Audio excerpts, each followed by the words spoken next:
Hello বন্ধুরা, কেমন আছো তোমরা সবাই? আশা করি অনেক অনেক ভালোই আছো। আর তোমাদের ভালোবাসায় আমিও অনেক ভালো আছি, কারণ তোমরা আমাকে যে পরিমাণে ভালোবাসা দিয়েছো এবং সাপোর্ট দিয়েছো তা আমি কোনোদিন ভুলতে পারবো না। তাই তোমাদেরকে মজা দেওয়ার জন্য আবারও একটি নতুন গল্প নিয়ে হাজির হলাম। গল্পটি শোনার মতো, আশা করি তোমাদের দাঁড়িয়ে যাবে এবং তোমরা হাতের কাজ করতে সবাই হেডফোন নিয়ে বসে যাও। যদি আমার গল্প শুনে মজা পাও তাহলে অবশ্যই আমার চ্যানেলটি সাবস্ক্রাইব করবে। তো চলো বন্ধুরা, আমরা কথা না বাড়িয়ে আসল গল্পে চলে আই। আমি অনেক দেখাশোনার পরে শেষে একটা গরিব মেয়েকে বিয়ে করেছিলাম। তার একটা 13 বছরের বোন ছিল। বিয়ের সময় আমার বউয়ের সাথে তার বোনও আমার বাড়িতে চলে আসে, আর সে সারাদিন আমার বউয়ের সাথে থাকত। এতে আমার অনেক রাগ হতো। সে রাতের বেলায়ও আমাদের ঘরে এসে ঘুমাত। একদিন আমি আমার বউয়ের উপর অনেক রাগ দেখালাম আর অন্য ঘরে গিয়ে দরজা বন্ধ করে দিলাম। তারপরে যখন আমি ওই ঘরে ঢুকলাম তখন আমার মনটা বেরিয়ে গেল, কারণ ওখানে তো বিয়ের প্রথম রাতে যখন আমি ঘরে আসি তখন আমি অনেক আনন্দে ছিলাম। আমি বিয়ের প্রথম রাতের উপহার তো এনেছিলামই, তার সাথেও ভালোবেসে আর একটা উপহার কিনে এনেছিলাম। আমি ওর জন্য ফুলের মালা কিনে এনেছিলাম, কারণ আমি জানতাম মেয়েদের এই ধরনের উপহার অনেক পছন্দ। কিন্তু যেই আমি আমার ঘরের দরজাটা খুললাম আমি অবাক হয়ে উঠলাম। সামনের দৃশ্যটা অনেক আশ্চর্যের। আমার বউয়ের 13 বছরের বোন তার সাথে বসেছিল আর সে কাঁদছিল। এ কান্না কোনো সাধারণ কান্না নয়, সে অনেক কাঁদছিল। সে আমার রিক্তাকে অনেক চিন্তায় ফেলে দিয়েছিল। রিক্তা তার বোনকে ধরে সান্ত্বনা দিচ্ছিল। আমি গিয়ে জিজ্ঞেস করলাম, রিক্তা, ওর কি হয়েছে? ওর শরীর ঠিক আছে তো? রিক্তা বলে, হ্যাঁ ঠিক আছে। ও কাঁদছে কারণ আমি নতুন জীবন শুরু করতে চলেছি, তাই ওর মনে হচ্ছে ওকে দেখার আর কেউ নেই। ওকে দেখে আমার খারাপ মনে হয়। আমি এগিয়ে গিয়ে মীরার মাথায় হাত রেখে বলি, তোমার কোনো চিন্তা নেই। তুমি রিক্তার বোন হও, তার মানে তুমি আমারও বোন। তুমি আমাদের সাথে এই বাড়িতেই থাকবে। রিক্তা, তুমি এই কথাটা ওকে বলনি? রিক্তা বলে, হ্যাঁ আমি বলেছি, কিন্তু ও ছোট তো, ও ঠিক ভরসা পাচ্ছে না। কিছুদিন সময় দাও, ও ঠিক হয়ে যাবে। স্বামীর একটা কথা বলবো? আমি হেসে বলি, রিক্তা, তোমার অনুমতি নেওয়ার কোনো প্রয়োজন নেই। রিক্তা বলে, স্বামীরও কি আজ আমার সাথে ঘুমাতে পারে? যতদিন না ও স্বাবলম্বী হচ্ছে আমি ওকে ছাড়তে পারছি না। ও একা থাকতে অনেক ভয় পায়। মা বাবা এই পৃথিবী ছেড়ে চলে যাওয়ার পর থেকে ও ছোটখাটো ব্যাপারে ভয় পেয়ে নিজের শরীর খারাপ করে বসে। আমি বিয়ের পরে ওকে নিয়ে হাসপাতালে দৌড়াদৌড়ি করতে চাই না। আমি রিক্তার অসুবিধাটা বুঝতে পারি। আমি বলি, ঠিক আছে, তুমি আজ ওকে নিয়ে এই ঘরেই ঘুমিয়ে পড়ো। আমি বরং অন্য ঘরে গিয়ে ঘুমাচ্ছি। রিক্তা উঠে আমার কাছে এসে বলে, আপনার এই উপকার আমি কোনোদিন ভুলব না। আমি চিরকাল আপনার কাছে ঋণী থাকব। শুধু আপনাকে আর একটা অনুরোধ করছি, বাড়ির কেউ যেন জানতে না পারে যে আপনি অন্য ঘরে ঘুমাচ্ছেন। শ্রীলেখা অনেক তাড়াতাড়ি নিজেকে সামলে নেবে, তারপর সে আর রাগ করবে না। আমি বলি, রিক্তা, আমি তোমার অবস্থাটা বুঝতে পারছি, তুমি চিন্তা করো না। তাছাড়া কালকেই সব অতিথিরা ফেরত চলে যাবে, তারপর আমরা তিনজনই এই ঘরে ঘুমাতে পারব। এই বলে আমি ঘর থেকে বেরিয়ে গেলাম। রিক্তাকে আমি শান্তি দিলাম, কিন্তু আমি নিজেকে কি করে শান্ত করি? আমি ভাবছিলাম যে শ্রীলেখা কি এইভাবে সব সময় আমাদের মধ্যে চলে আসবে? আমি কি রিক্তার কথা মেনে নিয়ে ভুল করলাম? আমি অনেক কষ্টে নিজের মাথা থেকে এইসব কথা দূর করি।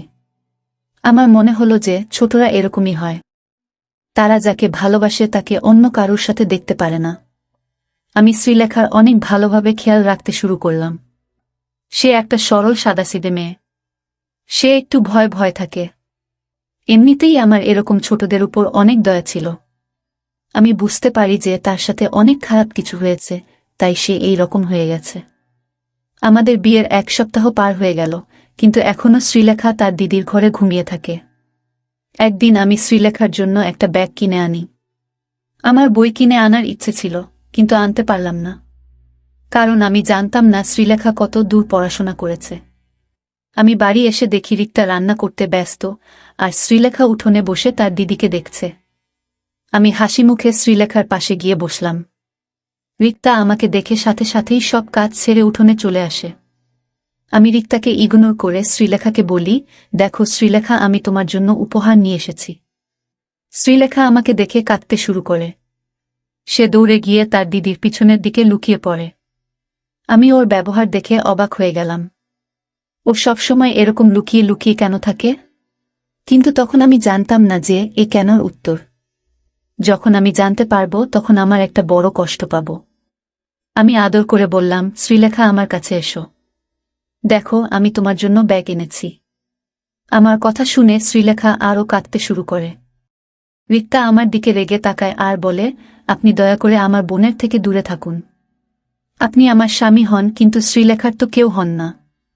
তাই আপনি দয়া করে ওর সাথে কথা বলবেন না। রিক্তার কথাগুলো আমাকে অনেক আঘাত দিল। আমি তো শ্রীলেখাকে নিজের বোনের মতনই দেখতাম। আমার অনেক রাগ হয়ে গেল। আমি রিক্তাকে বলি, আমি যখন শ্রীলেখার কেউ হই না, তখন তাকে আমার বাড়িতে কেন রেখেছ? এই বলে আমি বাড়ি থেকে বেরিয়ে গেলাম। আমি রাস্তায় ঘুরতে থাকি। নিজের ব্যবহারের জন্য আমার আফসোস হচ্ছিল। শ্রীলেখা তো আমার বাড়িতে থেকে যায়নি। আমি ওকে থাকতে বলেছি, তাই ও আছে। বাড়িতে তো আমরা তিনটে মাত্র লোক। ওরা আসার আগে আমার বাড়িটা একদম চুপচাপ আর ফাঁকা থাকত। আমার মা 2 বছর আগে এই পৃথিবী ছেড়ে চলে গেছেন। তারপর থেকে আমি একদম একা হয়ে গিয়েছিলাম। নিজের খেয়াল নিজেকেই রাখতে হতো। আমি বাড়িতে একা থাকতাম, তাই কোনো কাজের মেয়ে আমার বাড়িতে কাজ করতে চাইত না। আমার এক বন্ধু আমাকে বিয়ে করার পরামর্শ দেয়। আমি তাকে বলি আমার জন্য একটা পাত্রী খুঁজে দিতে। সে আমাকে বলে যে তার চেনা একটা গরিব মেয়ে আছে যার নাম রিক্তা। সে আমাকে বলেছিল যে রিক্তাকে বিয়ে করলে তার ছোট বোনকেও আমার বাড়িতে নিয়ে আসতে হবে। আমাকে তার দেখাশোনা করতে হবে। তার লেখাপড়ার খরচা দিতে হবে। তারপর ও যখন বড় হয়ে যাবে তখন একটা ভালো ছেলে দেখে তার বিয়ে দিয়ে দিতে হবে। আমিও উদার মনে রিক্তার বোনের দায়িত্ব নিতে রাজি হয়ে যাই। কারণ ভগবান আমাকে যা দিয়েছিল তাতে আমি অনায়াসে তার খাওয়া পড়া আর লেখাপড়ার খরচা চালাতে পারব। তখন কি আর আমি জানতাম যে শ্রীলেখা আর 5টা ছোটদের মতন নয়। সে একটু অন্যরকম। সে একদিন আমার গলার কাটা হয়ে উঠবে, যাকে আমি না গিলতে পারবো না ফেলতে পারবো। আমি ঠিক করলাম যে আমি কিছুদিন অপেক্ষা করব। দেখব যে শ্রীলেখার বোধ বুদ্ধি হয় কিনা। তারপর আমি কিছু একটা করব। আমি বাড়ি ফেরার আগে হোটেল থেকে খাবার কিনে নিয়ে গেলাম। আমি জানি যে রিক্তা আমার উপরে অনেক রেগে আছে। ওর রাগটা আমাকেই ভাঙাতে হবে। আমি যখন বাড়ির দরজার সামনে গিয়ে দাঁড়াই তখন শ্রীলেখার গলার আওয়াজ আমার কানে আসে। সে তার দিদিকে বলছিল, দিদি তোর কি এবার ছাড়াছাড়ি হয়ে যাবে? আর তুই আমার সাথে আমাদের বাড়িতে ফেরত চলে যাবি, যেখানে শুধু তুই আর আমি থাকব। তৃতীয় কোনো ব্যক্তিকে সহ্য করতে হবে না। রিক্তা রেগে গিয়ে শ্রীলেখাকে চুপ করতে বলে। শ্রীলেখা হাসতে শুরু করে আর বলে, এখন তো তোর রাগী স্বামীটা বাড়িতে নেই। এখন তুই আমাকে আমার আসল নাম ধরে ডাকতে পারিস। এই কথাটা শুনে আমি অনেক অবাক হলাম। শ্রীলেখার আরও একটা নাম আছে যেটা আমার থেকে লুকিয়ে রাখা হয়েছে। কিন্তু কেন? আমার মনে অনেকগুলো প্রশ্ন ঘুরপাক খাচ্ছিল, যার উত্তর আমার কাছে ছিল না। আমি দরজাটা খুলে বাড়ির ভিতরে ঢুকলাম। রিক্তা আমাকে দেখে দৌড়ে আসে আর বলে, আপনি কোথায় চলে গিয়েছিলেন? আমার আপনার জন্য অনেক চিন্তা হচ্ছিল। আমি এটা দেখে খুশি হলাম যে রিক্তা আমার উপরে রেগে নেই। আমরা যখন কথা বলছিলাম তখন শ্রীলেখা আবার কাঁদতে শুরু করে আর বলে, দিদি তুই এর সাথে কথা বলিস না। এ আমার দিকে রাগি রাগি চোখে তাকায়। তোর স্বামীটা অনেক খারাপ। রিক্তা সন্দেহের চোখে আমার দিকে তাকায়। আমি বলি, আমি কেন তোমার উপর রাগ করব শ্রীলেখা? রিক্তা বলে, আমি আপনাকে আগেও বলেছি আপনি আমার বোনের সাথে কথা বলবেন না। এই বলে সে রিক্তার হাত ধরে তাকে নিজের ঘরে নিয়ে চলে গেল। আমি হতবাক হয়ে দাঁড়িয়ে রইলাম। এবার আমার সন্দেহ হয় কিছু একটা গণ্ডগোল আছে। এতদিন আমি শ্রীলেখার ব্যবহারকে তার ছেলেমানুষই ভাবতাম। কিন্তু ব্যাপারটা অতটা সহজ নয়। রিক্তার প্রতিদিনের মতো আমার জলখাবার বানাচ্ছিল। হঠাৎ সে কাজ থামিয়ে জিজ্ঞেস করে, বলেন আপনি শ্রীলেখার জন্য ব্যাগ কেন কিনে এনেছিলেন? আমি বলি, আমি চাই যে শ্রীলেখা পড়াশোনা করুক। রিক্তা হেসে বলে, পড়াশোনা? কিসের পড়াশোনা? শ্রীলেখা তো কোনোদিন স্কুলেই যায়নি, ওর পড়াশোনা করার ইচ্ছে নেই, তাই আমরা ওকে স্কুলে ভর্তি করাইনি। কথাটা আমার খুব একটা ভালো মনে হলো না। কিন্তু আমি আগে থেকেই রেগেছিলাম, তাই আর কথা বাড়ালাম না। আমি অফিসের জন্য বেরিয়ে গেলাম। কিন্তু শ্রীলেখার কথাগুলো আমার মাথায় ঘুরতে থাকে। তার অদ্ভুত রকমের আচরণ, আমাকে দেখে কেঁদে ফেলা, আর আমার আর রিক্তার ছাড়াছাড়িতে খুশি হওয়া, এইসব তো কোনো সাধারণ লক্ষণ নয়। আর শ্রীলেখা কোনো শিশুও নয়। সে 13 বছরের একটা মেয়ে। এই বয়সের মেয়েরা তো অনেক কিছু বোঝে। ব্যাপারটা অতটাও সহজ নয় যতটা আমি ভেবেছিলাম। বিকেলে যখন আমি বাড়ি ফিরে এলাম তখন শ্রীলেখা আমাকে রাগানোর অনেক রকম চেষ্টা করে। আমাকে দেখে অদ্ভুত রকমের আচরণ করতে শুরু করে। আমি যখন রিক্তার সাথে কথা বলতে যাই তখন সে রিক্তার হাত ধরে তাকে ঘরে নিয়ে চলে যায়। কিছুক্ষণ পরে রিক্তা বাইরে এসে আমাকে বলেন আপনি রাতের খাবারটা খেয়ে নিজের ঘরে চলে যান। তারপর আমরা 2 বোন খেতে বসব। শ্রীলেখা রাগ করে বসেছে যে যতক্ষণ আপনি বাইরে থাকবেন ততক্ষণ ও ঘরের বাইরে বেরোবে না। আমার তো অনেক রাগ হচ্ছিল, কিন্তু আমি কোন রকমে নিজেকে সামলে রিক্তাকে বললাম, ঠিক আছে শ্রীলেখা না হয় পরে খাবে, কিন্তু তুমি তো আমার সাথে বসে খাও। রিক্তার উত্তরে আমার মাথায় রাগ উঠিয়ে দিল। সে বলেন আপনি তো জানেন যে শ্রীলেখা কিরকম রাগী মেয়ে। ও হাঙ্গামা শুরু করবে, তাই আপনি আমার কথা মেনে নিন। এই বলে রিক্তা নিজের ঘরে চলে যায়। আমি আর নিজের রাগ সামলাতে পারলাম না। আমি নিজের ওপর নিয়ন্ত্রণ হারিয়ে ফেলি আর রিক্তার ঘরের দিকে যেতে থাকি। আমি রিক্তার আওয়াজ শুনতে পাচ্ছিলাম। সে শ্রীলেখাকে বলছিল, বাবার সাথে যদি তুইও এই পৃথিবী ছেড়ে চলে যেতিস তাহলে আমি শান্তি পেতাম। অন্তত আমার জীবনটা বেঁচে যেত। কে জানে তুই আমার কোনো পাপের শাস্তি। আমি দরজাটা খুলে ঘরের ভিতরে ঢুকে শ্রীলেখার হাত ধরে তাকে বাইরে নিয়ে এলাম। এটা দেখে রিক্তা অবাক হয়ে যায় আর বলেন আপনি আমার বোনকে কোথায় নিয়ে যাচ্ছেন? ওর হাতটা ছেড়ে দিন। মনে হচ্ছে আপনি নিজের মধ্যে নেই। সত্যি বলতে আমি নিজের মধ্যে ছিলাম না। আমার বোধ বুদ্ধি কাজ করছিল না। যদি করত তাহলে আমি এমনটা করতাম না। আমি শ্রীলেখাকে নিয়ে গিয়ে অন্য একটা ঘরে বন্ধ করে দিলাম। তারপর রিক্তার হাত ধরে তাকে আমার ঘরে নিয়ে এলাম। এসে আমি রিক্তাকে জিজ্ঞেস করলাম, আমাকে সত্যি করে বলো তোমার বোন এইরকম ব্যবহার কেন করে? রিক্তার চেহারার রং পরিবর্তন হয়ে গেছিল। সে কাঁদতে শুরু করে আর বলেন আপনার 2টি পায়ে পড়ি, আপনি আমার বোনকে ছেড়ে দিন। ও অনেক ভীতু। ও অনেক ভয় পেয়ে যাবে, ও শেষ হয়ে যাবে। ও একটা রাত তো দূরের কথা, একটা মুহূর্তে আমাকে ছাড়া থাকতে পারে না। আমি আওয়াজ করে বলি, কেন? আজকাল তো ছোট ছোট মেয়েরাও তাদের মাকে ছেড়ে থাকতে পারে। এ তোমার কি রকম বোন যে তোমাকে ছাড়া এক মুহূর্তে থাকতে পারে না? আমার এইসব একদম পছন্দ নয়, আর আমি আর এইসব সহ্য করব না। তুমি তোমার এইসব কান্নাকাটি বন্ধ করো। কিন্তু সে আরও কাঁদতে থাকে। আমি ঘরের বাইরে বেরিয়ে এসে ঘরে তালা দিলাম। তারপর নিজের ঘরে এসে দরজাটা বন্ধ করে দিলাম যাতে রিক্তা আর শ্রীলেখার আওয়াজ আমার কানে না আসে। 2 বোন মিলে দরজায় আওয়াজ করছে। মনে হচ্ছিল তারা পারলে দরজাটাই ভেঙে ফেলবে। বেশ কিছু ঘন্টা ধরে এটাই চলতে থাকে।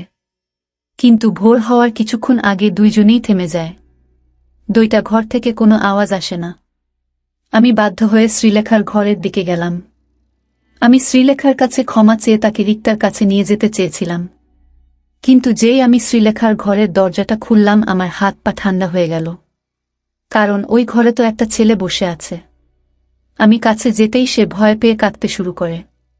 আমি তাকে বলি আমার সামনে চোখের জল ফেলে কোনো লাভ হবে না। সত্যি করে বলো তুমি কে? আর শ্রীলেখা কোথায়? ছেলেটা কাঁদতে কাঁদতে বলে, আমি যদি আমার সত্যিটা আপনাকে বলি তাহলে আপনি আমাকে বিক্রি করে দেবেন না তো? শুনে আমি অবাক হয়ে গেলাম। বললাম, না না, আমি কেন তোমাকে বিক্রি করে দেব? এই শুনে ছেলেটা একটু শান্তি পেল আর সোফায় গিয়ে বসে পড়ল। তার মুখে একটা উজ্জ্বল ভাব দেখলাম। সে বলে, যখন আমি এই পৃথিবীতে এসেছিলাম তখন আমার বাড়িতে শোক পালন করা হয়েছিল।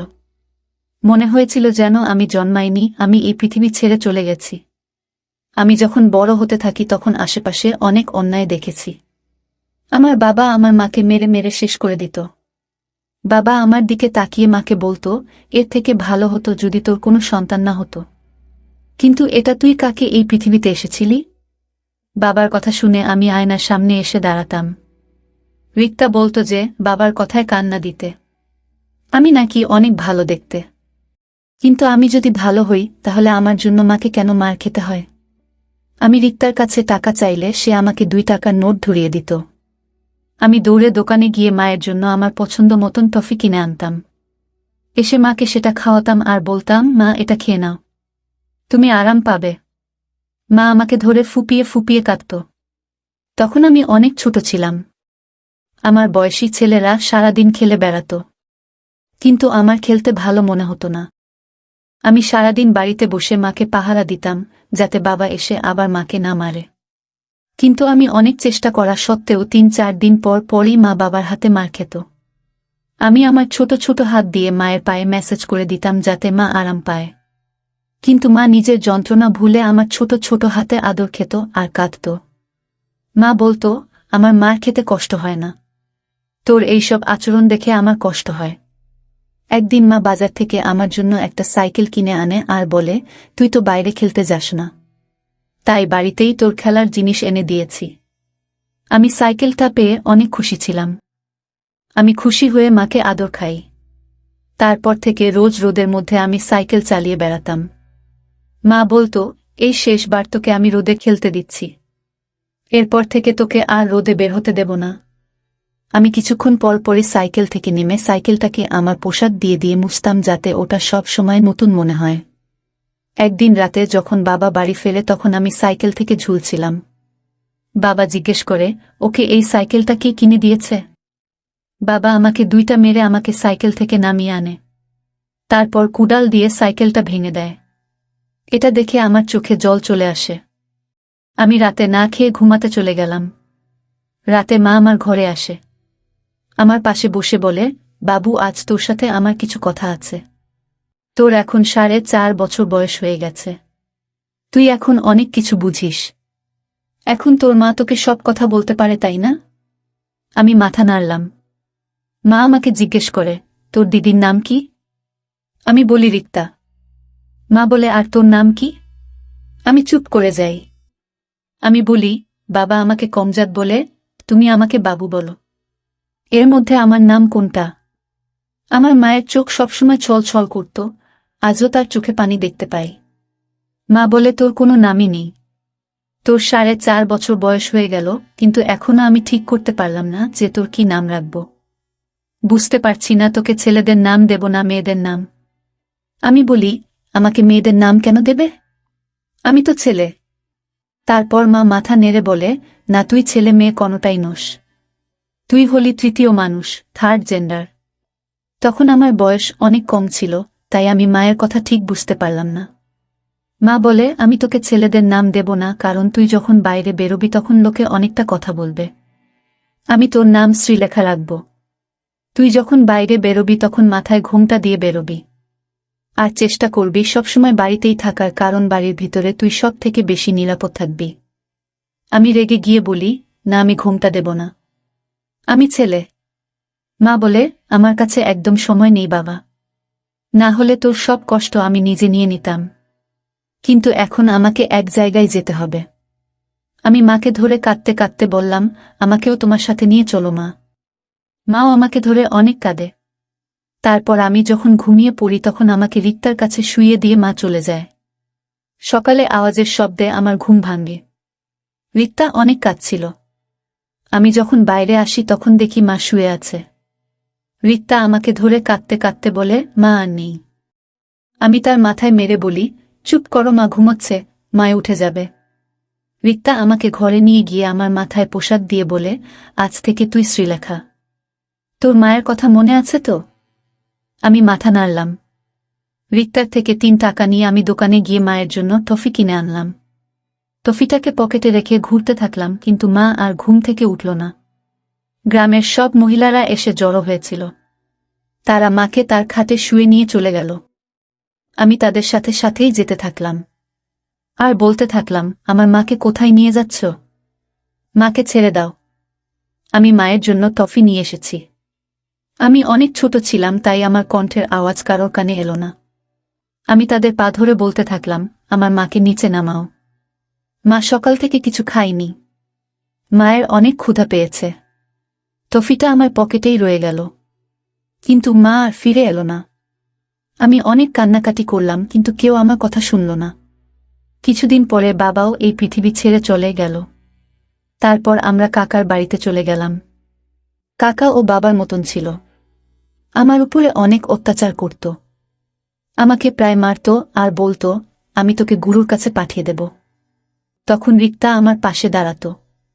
কাকার ছেলে আমাকে নিয়ে মজা করত আর বলতো, তুই তো তৃতীয় শ্রেণীর মানুষ, একটু নেচে দেখা না। এই বলে সে আর কাকা অনেক হাসত। আমি অনেক ভয় পেয়ে যেতাম। রিক্তা আমাকে বাঁচাত। তারপর রিক্তার বিয়ে আপনার সাথে হয়ে যায়। আপনাকে দেখে আমার ভয় পায়। যদি আপনিও আমাকে গুরুর কাছে বেছে দেন। রিক্তা বলে যে আপনি ভালো মানুষ, আপনি এমনটা করবেন না। কিন্তু আমার মনের মধ্যে একটা ভয় বাসা বেঁধে রয়েছে। এখন তো আপনি সবকিছু জেনে গেছেন। এবার বলুন, আপনি আমাকে ঘরে বন্ধ করে রাখবেন না তো? আমার চোখ দিয়ে পানি পড়তে থাকে। আমি তাড়াতাড়ি উঠে বাইরে গিয়ে রিক্তার ঘরের দরজাটা খুলে দিলাম। তার পায়ের কাছে বসে আমি ক্ষমা চাইতে থাকলাম। রিক্তা ও অনেক কাঁদছিল। সে বলে, কিসের ক্ষমা? আপনি তো আমাদের মতন অসহায় মানুষদের আশ্রয় দিয়েছেন। তারপর থেকে আমি আর রিক্তা শ্রীলেখাকে মানসিক ডাক্তারের কাছে নিয়ে যেতে শুরু করলাম। ওর মন থেকে ছোটবেলার ভয়টা দূর করা কঠিন ছিল, কিন্তু এখন সব ঠিক হয়ে গেছে। আমি শ্রীলেখার পড়াশোনা চালু করে দিয়েছি। আমি আর রিক্তা একটা সুখের জীবন পার করছি, আর শ্রীলেখাও সাধারণ জীবনে ফিরে আসছিল। আমি নিজের কাছে ওয়াদা করেছিলাম যে আমি শ্রীলেখাকে একটা সুন্দর ভবিষ্যতের জীবন দেব। বন্ধুরা, আজকের ভিডিওটা এখানেই শেষ করলাম। অনেক কষ্ট করে ভিডিওটি আপনাদের জন্য বানিয়েছি।